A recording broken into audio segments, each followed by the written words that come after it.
Yeah.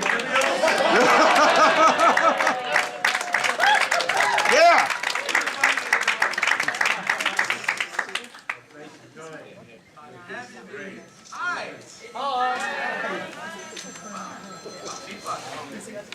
Smiley faces. All right. So, once again, welcome. Just wanted to say a few things, then we can open up the floor to questions. Doing my biographical research on you, there's some guys of Ottawa. Princeton graduate, right? Although Princeton's losing right now in Dartmouth. I'm not happy about it. Third quarter, right? Let's see, what else?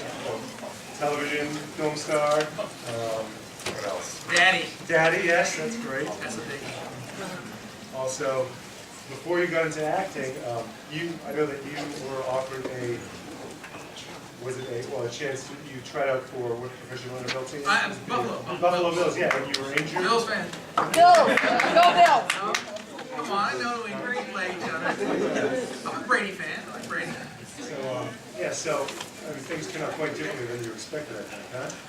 You know, I don't think you ever really know, especially being a professional athlete, you hope you're going to have a long career. That's one of the things I tell all the young athletes now is it takes one play and you're done. So I fortunately had the Princeton background to fall back on. And that's what I try to tell young athletes now is don't just go to a school for the team or the coach or whatever it happens to be. In fact, in my time at Princeton, we had 3 different head coaches. So you just don't know how that's going to turn out. So make sure you have, a backup plan.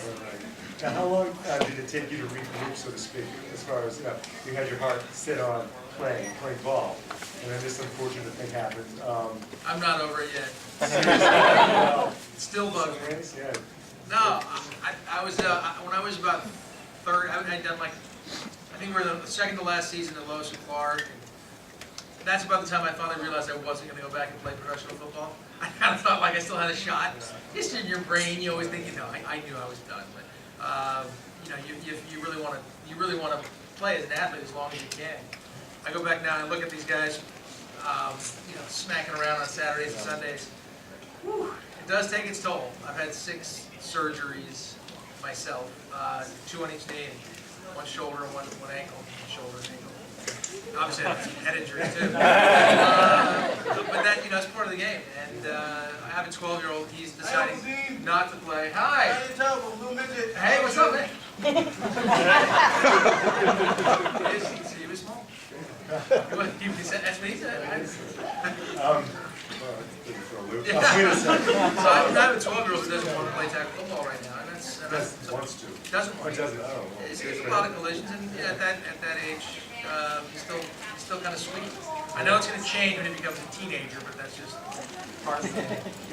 I recall, I think during the height of Lois and Clark's popularity, I remember you made a guest appearance with a Sunday NFL game or Monday Night Football, and you made a comment about the suit, the Superman suit, which is a big royal pain.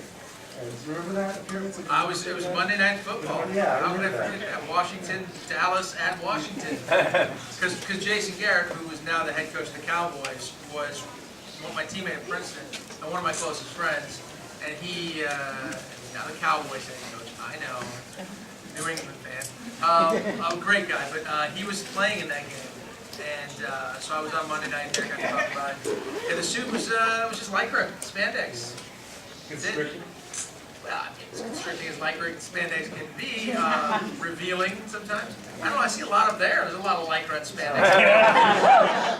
Certainly give it a run for its money. I was surprised at how many outfits things are up there, which is fun for me. See everybody else dressed up. It's kind of a deal. Whole other topic. Yes, it is. So after that, after the injury, now you were at Princeton, and then when did you, as a child, did you move over to the West Coast? Did you Hawaii? I grew up in Malibu. Not in Malibu. I know, it's terrible. Malibu, what a tough childhood I had. So you came out east for college. Yeah, I was born in Detroit, Michigan, though. And then when I was 3, my mother moved up to Los Angeles. I grew up in Malibu, went to New Jersey to go to college, and then Buffalo to play football, and then I was back in Los Angeles at the age of 23, and had to find something else to do. So I started to be acting, writing, and such, and did a lot of commercials. First break was on the lovely Beverly Hills 90210 was probably my first sort of big break. And that was interesting. It was really interesting for me then to see, because the show was the most popular show on television for the young people especially. And it was really interesting to me was to see how Luke Perry and Jason Priestley handled their fame and also handled a new co-star or a new actor coming in. And one of the things that they did on that show was make me feel so welcome. And again, they were at the height of the popularity. They were such professionals, specifically Jason and Luke, and they made me feel so welcome. I remembered that, and so when I finally had my own show, I tried to make every single person who came on feel comfortable and let them know how much we appreciate it. Because without good actors coming on, you're not going to do very well. Sure. Again, I was wondering, do you happen to know, I'm sure the role, of course, was highly desired. Any idea how many people were considered for the role? For Serious Superman, contenders, yeah. Like, there was only 6. Yeah. Then there were hundreds and hundreds of people who auditioned. Any famous? No, you know, I don't know who was auditioning. There's always famous names that go in, and sometimes that works for you. Sometimes it works against you. Sometimes they want a brand new face, and sometimes they want you to be somewhat known. For Lois and Clark, I don't know what their situation was. I was the first person that they brought into producers. I did my job, and all the guy said to me was, "Thank you." And that was it. And then I heard a couple weeks later that I was being seriously considered. And then I went the audition process. Throughout the audition process, I mean, I saw faces that I recognized and things like that. But at the very end, there were only 2. It was myself and Kevin Sorbo. And I figured he's blonde, so I got it, right? I was like, yeah! Kevin's a great guy. Right after that, he got Hercules. So he didn't try to hurt me or anything like that. He's a big dude. It's just written. Or you can fly away. I don't want to say it, but I think he's probably right. I remember when I used to look forward back then to when the TV guide would have the fall preview, and they'd always show the one-page promotional shot looking through, and I heard about this new Superman series. So I'd never seen you before, or Ter Hatcher, but I didn't forget her. What's this? But turning the pages, and I come to Lois and Clark. It's all right. The New Adventures of Superman. Here's this beautiful, beautiful young woman, and this is this decent-looking guy with the Superman tattoo emblem, rather, on his shoulder. I think you have like a tank top on. What is this? And I said, so with some trepidation, I said, all right, I'll give it a shot, because I always enjoy the character. He's a legendary character. And I just thought, what a wonderful show. I mean, you brought so much humor to the show, and you were very genuine. Your portrayal of Superman, and that's not an easy thing to do, because he's one of the greatest icons. So a wonderful job. Thank you for that. Well, all that credit goes to the creators. Deborah Jo Levine created a wonderful show with a different take on the Superman mythos. It's just a whole different feel. Clark Kent was the real guy, Superman was his alter ego. They purposely called it Lois and Clark, and Terry was fantastic, and she did a great job. And you hope to have the kind of chemistry that we had on screen. You never know. I mean, you see like real couples on screen. When you see a real couple on screen, sometimes you're like, I don't even like them on screen together. It's a weird thing. You don't know what chemistry is going to be. Robert Butler, who was our director, who directed the pilot, also was very integral in picking the pieces of the puzzle. And he had a special knack for doing that. He did it for Hill Street Blues. He did it for a number of different shows. And he's the one who put us together. I was young. I hadn't done anything. They were smart for them to take a shot. Robert made the move. Deborah backed him up. Ultimately, Les Moonves made the call, who was then the head of Lorimar Television, which became Warner Brothers Television. Now he's the head of Viacom, which is the king of all media, I guess.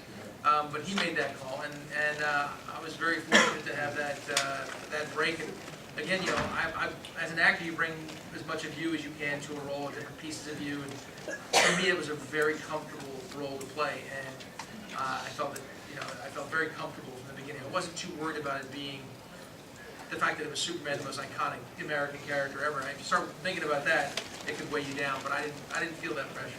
Interesting, yeah, that's quite interesting. Anything you'd like to share with the audience before we take some questions? Any stories? Well, how do you enjoy making the convention run? This is the first year I've ever done the convention run. It's a brand new experience. I didn't know what to expect. I had no concept. I mean, I saw the movie Paul. You know, that's about all I had. That's about all I had. I was like, that looks like fun to me. I'm kind of a film and television geek myself, and I like a lot of the superhero things, and I love to go around. And I have a 12-year-old son, so for me, it'd be fun to go around and just see it. So I thought, okay, let's give it a shot and see how it goes. And I've met so many nice people, and when you're working on a show, there's 50, 60 of you, and you're doing this every day, all day long, and you know, say it's a room this big, but you do it over and over and over again, and you lose perspective because you don't talk to anybody who sees the show. So having done the show, whatever, 12, 15 years ago, I don't even know how long, it's amazing for me to listen to people who have grown up watching the show. Like they tell me stories. Oh, I used to watch it with my mom or my dad, and growing up, and it was a big part of our Sundays. And I think that is amazing. It doesn't happen much. Appointment television doesn't really happen much these days because everybody can Netflix or TiVo or DVR or whatever it is, which is a different. It's always changing. But it's great to have been part of a show that had a big part in so many people's lives. Yeah, it's interesting because you were Superman for a number of years for a particular generation, a specific age group, and who grew up watching the show, and you're their Superman, which is pretty neat. Because Christopher Reeve was my Superman. Yeah, sure.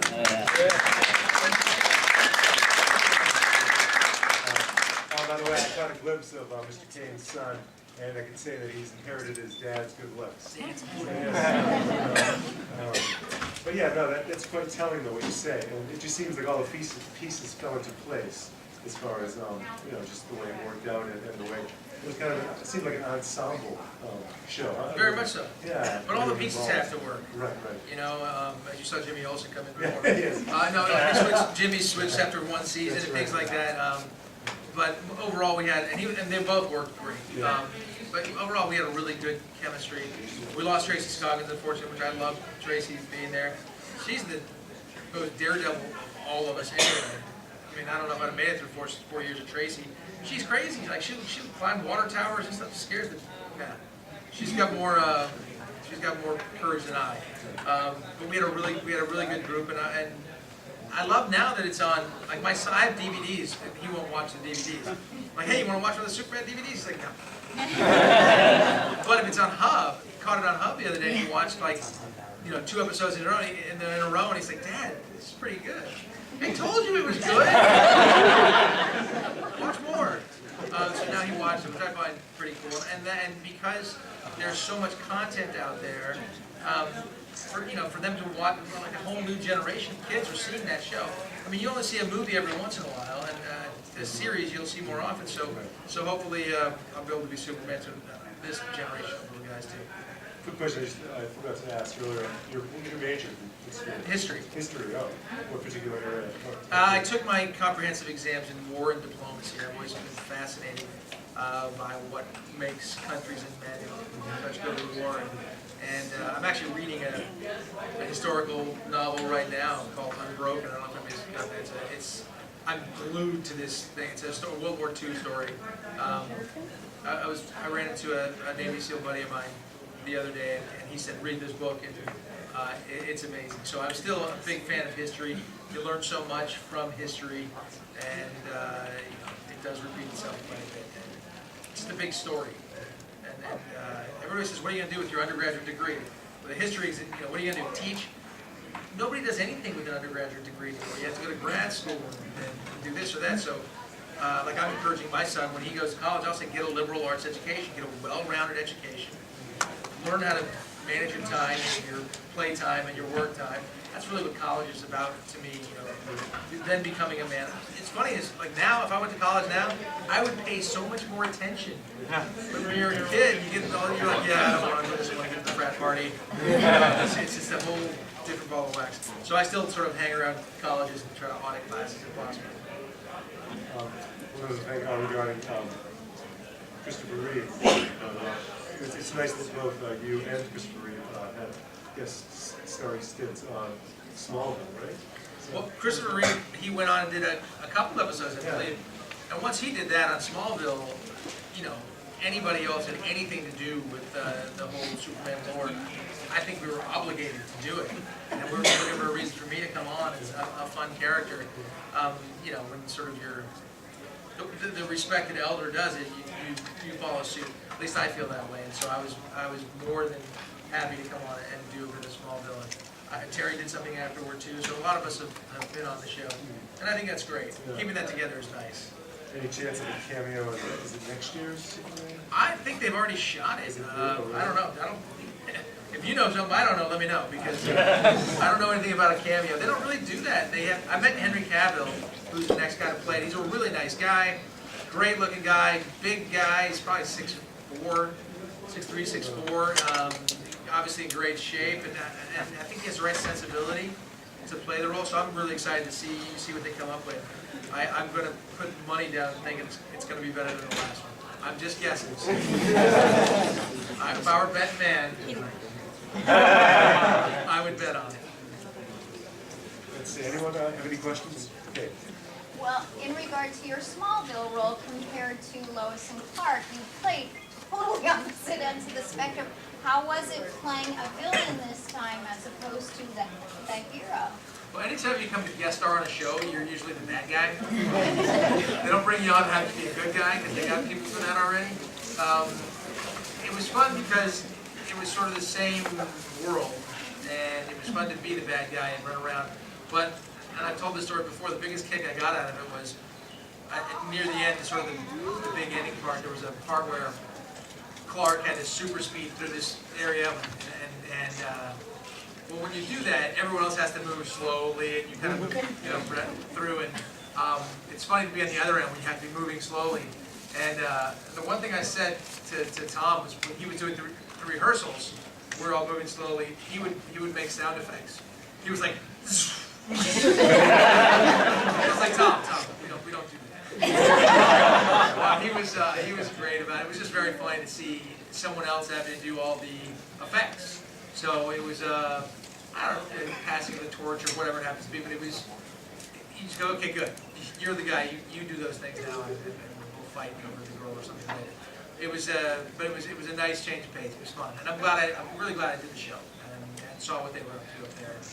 We knew it was inevitable that you'd be on it anyway. You just had to be. I agree. I felt the same way. We were just looking for a good reason to get up on screen. My daughter has a question for you. She wanted to give you a hug. Absolutely. We're her first superhero. All right. Nice to meet you, Katie. I like your Justice League. You should show everybody. I like the guy on the top left. Superman. I missed it. Can we do one more? All right. There it is. Thank you. He really is Superman. And my son wears glasses too, Katie. She's 11, so we'll hook He's up 12. later. Let's work See this ya. out. What was the weirdest thing you encountered while being the host on Believe It or Not? It's a good question. I can't say in front of a mixed audience. Ripley's Believe It or Not was great fun for me. It was educational in a sense too, because you learned a lot of things. There were some great, historical artifacts that I thought were really cool to see.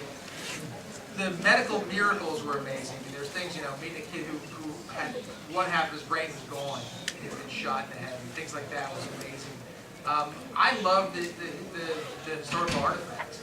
Probably the coolest thing I saw was when Abraham Lincoln was assassinated by John Wilkes Booth. He was shot with a Derringer.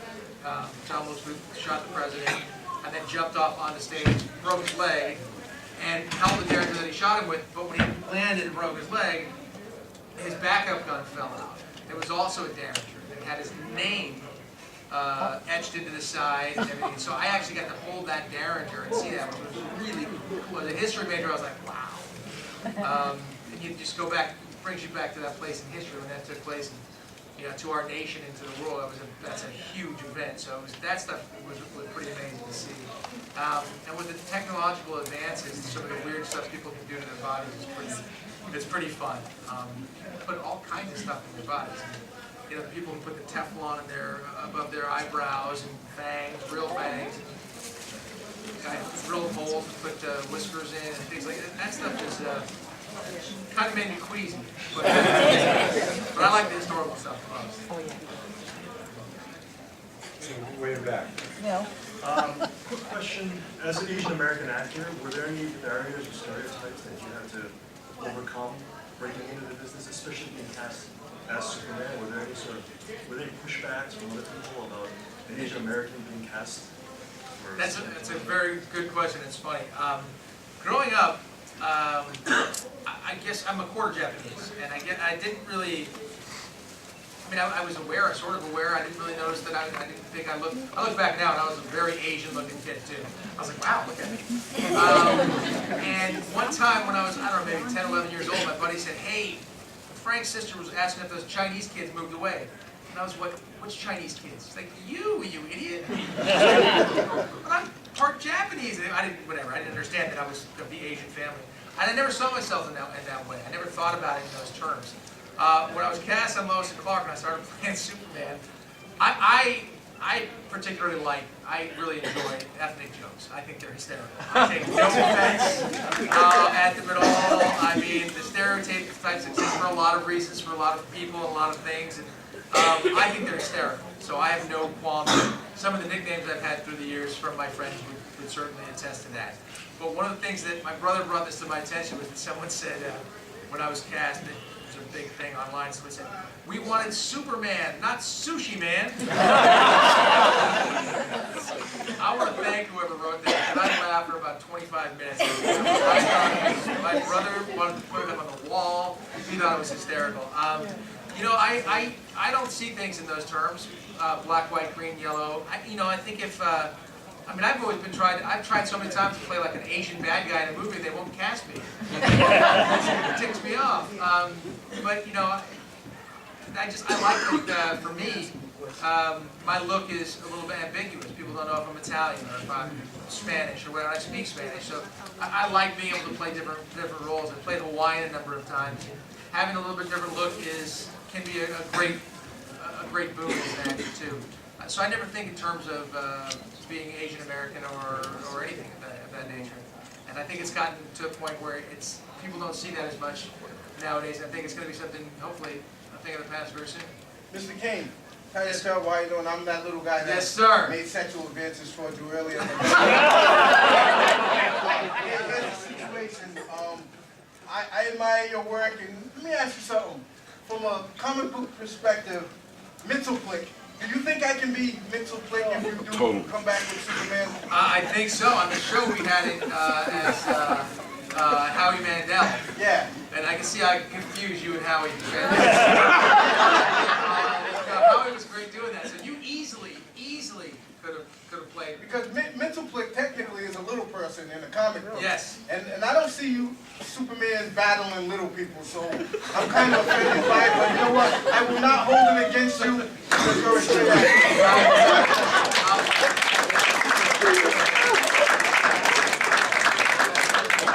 Well, we stole that show, didn't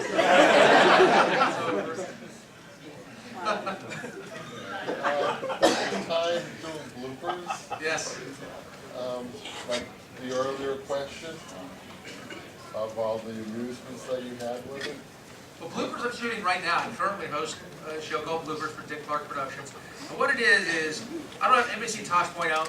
Yeah. I think it's hysterical. Tosh Point is very funny, but I don't want my 12-year-old watching it. And when I have friends of his over, I can't let the other friends watch it as well, because then I get phone calls from the parents. Well, what are you letting my child watch? And I don't want that. So Bloopers is sort of my answer to that. It's a family-friendly version of like all the YouTube videos and all the ridiculousness that takes place, but the family can watch it and the kids can see it. So if the kids are watching it, it's okay. Get that Daniel Tosh guy off. I would rather watch Daniel Tosh. I think it's hysterical, but it's not good for I don't want the kids to watch that. So that was my answer. Because my son comes home and he's got his buddies and they're watching YouTube videos. Well, I gotta stand there and watch. They're like, look how funny this is. I'm like, dude, that's a cat. It's not it's really not that funny. But then something else will come up and I'm like, hey, no, we're not gonna watch that. And, you have to be very vigilant as a parent these days. I'm sure many of you know that. And so that's my answer to funny YouTube videos that kids can watch. And sometimes there are ones that come on. There was this big, heavy-set Chinese kid dancing, or Tai-Chin kid dancing, that we showed. I started watching it, and I don't know why, but it struck me so funny. And I probably laughed for about a half hour on set. We had to shut down production until I got over the laugh. And I couldn't stop it. And I want that. I mean, if that was my screensaver or my ringtone, or if I could have that on my phone every time I answer, I would be the happiest guy in the world. Because it just made me happy. And the show like that may never stop because there's so many videos that people upload and put them on all the time, and it's great fun. And it doesn't take a lot of my time, which is great too. Hi, Cain. I want to know what do you think is your best asset as an actor, and also what's your #1 piece of advice for an actor? Best asset for as an actor and the #1 piece of advice. Well, the #1 piece of advice I will have for any actor is have a thick skin and don't take things personally. And it's hard to do because when you're acting, much of it is personal. And it's really difficult because you're going to audition for role after role after role after role. You may be the best actor. You may have done the best audition. But it's going to my cousin John, and there's nothing you're going to do about it. I mean, they run through the nepotism is alive and well. And sometimes, they'll just cast them because they're taller or shorter or dark hair or light hair and you go on an audition, and that's not the same as going to work. When you go to work, you run through the scenes over and over and over. In auditions, one shot, a bunch of people looking at you. It's just a whole different ball of wax. So my advice, the #1 piece of advice for an actor is don't take it personally, and you'll hear no a million times, and just assume that they're wrong every time. I read that something where Richard Dreyfuss said that every time he didn't get a job, he thought they were idiots. I subscribe to that philosophy. You need to have that as an actor. You're coming into your job. For me, I don't know what my best attribute would be as an actor. I would love to think it would be an honesty on screen, but you never know. I really don't have a clue. It might be the fact that I'm hard to pinpoint as far as ethnicity. It could be that I'm athletic. I mean, it's as simple as that. I really don't know. But I'll tell you, my best attribute of being on set is that I'm a team player. I come prepared. I come in ready to do my job, do the best I can. I take it seriously. I'm a professional, and I want to be ready to go, and I don't want to waste anybody's time. I want to be a team player. And you don't find that all the time in Hollywood, which is unfortunate. Thank you. Back to Ricky for a second. Now, did you start your own production company? Is that something you or did you have your own? Yeah, I had my own production company even while I was doing Low School. Yeah, I mean, you have overall deals, you do things. The first big project we put out, the first series I put out with my company was Rivers, Believe It or Not. Okay. All right. And is that in existence still? Yes, it is. But companies change. Yeah. Used to be your company had to be an office, a lot, a big thing. Nowadays, with the way things run, the virtual office, so to speak, your production company can be your computer, and that's it. So really, what happens is you yourself and one other person or two other people get together, you come up with the concept, you go out and you pitch it, and that's the way it works now. So having a company, having a big home for a company is no longer necessary, which is great. Any interest in directing or other? Directing is, I love directing. My dad's a director, I've directed before. The thing about directing is this, directing is a time consumer. So if you direct a feature film, that's what you're going to do for the next year. That's your job, one film. If you're an actor, you can be in 20 films in that year. I know because my dad would go direct a film, and he'd be going and plugging along forever, and I would do 6 films. And I'm like, Dad, you did 1, I did 6. And there's so much less, your director is working. When the director goes home at night, they're not sleeping well. They're still playing through every decision, everything they have to do. They're the big storyteller. So directing is the most difficult job on the set, without a doubt. But I think it's also one of the most rewarding. And I would love to direct more in the future. I will, but it's a time issue. And right now, I'm a single father, and I don't like to be away from my son for any great length of time. It's why I haven't done a series in 12, 13 years. I mean, the series that I do, I control my time very much. I start a new series in January called Bounce, which I'm controlling my time on very much. Bloopers, I control my time on it very much. Because I like to drive my son to school, I like to pick him up, I like to be at practice. He's got basketball practice now. She didn't watch basketball practice the other day, and that to me was great fun. And I just don't, you don't get those years back, you don't get them back. So I'm able to balance work and family life, which has been the biggest struggle. No, you have your priorities in the right place. I think so. Yeah. Can you tell us a bit about Bounce? I'm not familiar with. Bounce is